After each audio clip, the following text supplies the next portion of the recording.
Welcome back, my queens. Today we're going to do a video on underpainting, which is a no foundation routine, mainly concealer and contour, while also talking about 10 pieces of advice I would give 21-year-old me. So if you would like to follow along my attempt at underpainting, while also learning about the things I did in my 21-year age, stay tuned. Let's get started, shall we?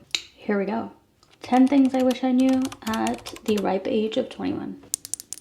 The number one thing, very first thing I want to talk about is how much of a negative outlook on life I had at that age. Like 21-year-old me had so many bad things happening to her. I would go into any situation with already a negative outlook. Like, this might fail, but that's okay. Like, that's not a good mindset to have. I feel like I was going into so many situations thinking it's going to be the worst and the death of me. Like, she was a little, she always had like a rainy cloud over her or something. Like, I don't know what was going on in this girl's mind, but life was not that bad. I mean, yes, it kind of was pretty bad, but you're gonna want to outline your face with concealer at the highest points of your face before you go in with the contour. She just had a stick up her booty hole, and at what point do you tell yourself to stop being a little... Go ahead and have your little mopey moment, but you need to get back up and work. Like, you gotta get back up and work. Tell her to start replacing her negative words with some positive words. So instead of saying things like, I can't do this, or, oh, it's okay if this fails, or, you know, just replace it with things like, this might work out. This is gonna work out. I'm gonna get this position. I'm gonna do this, and it's gonna go fantastic. Don't even like put that seed of doubt into what you're about to do, because that's how you F everything up. Like, the power of your words are so strong, and we'll get into more of that later. I would tell her to just be more careful with the things that she's saying and the things that she's accidentally manifesting. You're manifesting your life sucking, girl. So that would be the first and foremost of all my other big sister talks. Arguably also one of the most vital pieces of advice I could give her. But without further ado, let's get into point number 2. As we go through all this advice, you're gonna notice one thing. All of it kind of ties into each other. ASMR. Number 2, emotional maturity. Emotional maturity was something I severely lacked as a 21-year-old. And that's okay, you know, like, it's okay to be severely emotionally immature at 21, I think. But at the same time, it's not okay. You're a grown adult. You may be a baby, but you're still an adult.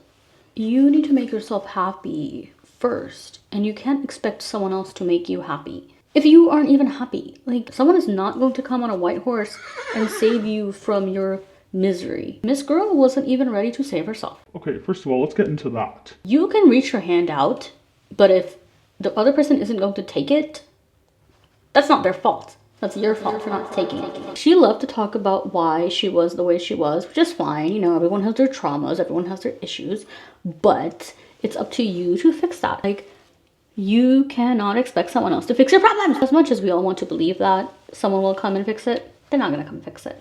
I would tell her that she needs to come and take ownership of her own actions. I feel like I was always looking for like a scapegoat. Like, I am this way because of XYZ, and you just have to deal with it. Everybody around you has to deal with it. Also, I was a great friend to everybody, and I think I expected the same treatment from other people, and it just caused me a lot of angst and sadness when I didn't get that type of reciprocation. But also, I don't think I was looking at things in the same light. My love language is acts of service, but someone else's love language may be physical touch. So I could do something for them, but they won't appreciate it as much as a hug, like, you know, like I would appreciate that act of service.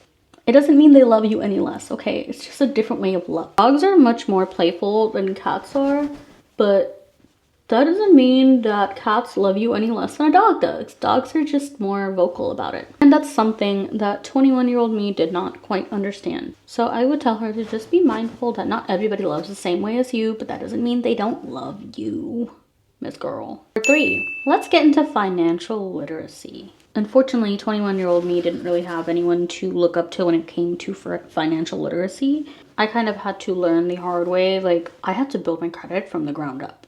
Like, I wanted a car, but no one would give me a car because I had no credit. When I tried to go open up a credit card, they were like, you don't have any credit, so you can't open up a credit card. So, but then how am I supposed to get credit if you guys won't give me a credit card? And then this played into like my point number 1, where it was like, the world is out to get me. The world sucks. Everyone hates me. Nothing's ever gonna work out in my life. So, if I could tell her a really good piece of advice, I would tell her how to properly manage her finances. Like, she should have opened up like a cash credit card, you know, the ones where you have to load up and then you can only use that amount until you can build your credit. That would have been a great way to build credit. I was a little bit lucky at the time and my man co-signed for me, which ended up working out, but do not rely on a man or a woman or anybody to come on their white horse to save you. That is such a pretty blush. My favorite blush, by the way, it's by Chanel. Number 4, self-care, health, and appearance. 21-year-old me did not care about her appearance or her health or anything for that matter. She was not working out. She didn't eat healthy. She was just living that YOLO life of like, I'm young. I don't need to really work. I don't need to work out. I don't need to eat healthy. Like, I'm invincible. YOLO. I also blame Drake for that. 2000 summer 16. Yeah, it was a wrap. I had a lot of weight gain. I was just depressed. Like, and a lot of that plays into the way that you treat yourself and your body. You go do your nails.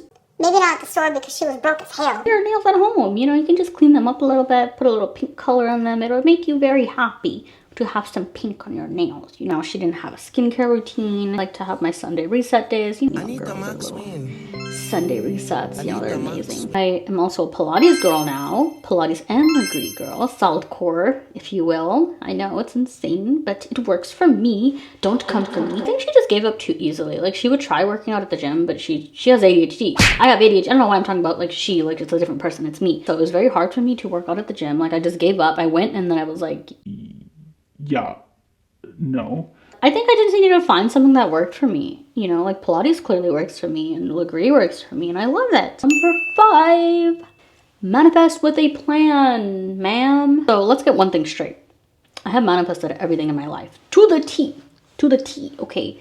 But I think at that 21 age, I wasn't doing it properly. Like, it was still working. It just took much longer to kind of pan out. You can't just attempt to manifest something without a plan. I could talk about how I want to make more money all day long, but if I'm not making the necessary steps to make that happen, it's not going to work. Or worst case scenario, it works, but I have to like sell my soul and kidney to make it work. I always wanted to be a business owner, but I never knew exactly what I wanted to do or how to do it. Write up a plan, like, what is it you want to do, first of all? It doesn't have to be exact, but it has to be like in the ballpark. And then you have to climb those ladders to make that happen. I actually have a video about manifestation if you want to get more into detail about that. That's a whole nother story. Consistency. You have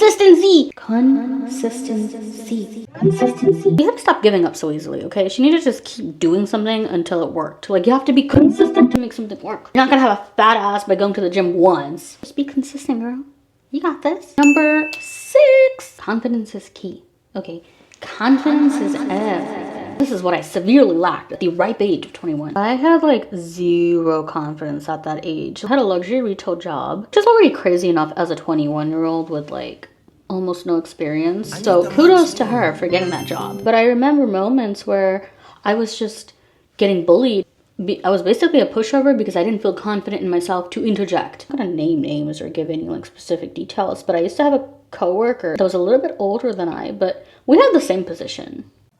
Girl, we had the same position. She would always take some of my clients, or she would just do something that she wasn't supposed to do.